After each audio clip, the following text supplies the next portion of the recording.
గురించి చెప్తాం. రెండు చేతులు పైకెత్తి చెప్తాం.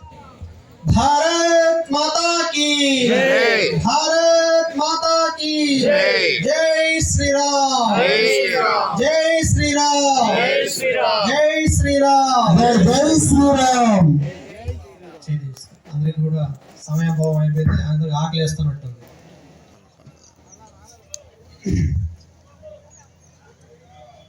ఈరోజు ఈ హిందూ సమ్మేళన కార్యక్రమం గత సంవత్సరం జనవరి 5వ తేదీన, అంటే 5 రోజుల క్రితం, 375 రోజుల క్రితం మనం పాల్గొన్నాం. ఇక్కడ ఎవరైనా ఉన్నారా? పాల్గొన్న వాళ్ళు ఎవరన్నా? హైందవ శంకరం అని కేసరపల్లిలో జరిగింది.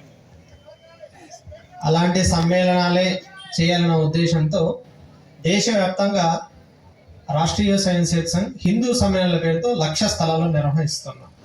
అలాగే మన దగ్గర కూడా ఈరోజు నిర్వహిస్తున్నాము. స్వామీజీ చాలా విషయాలు అందరికి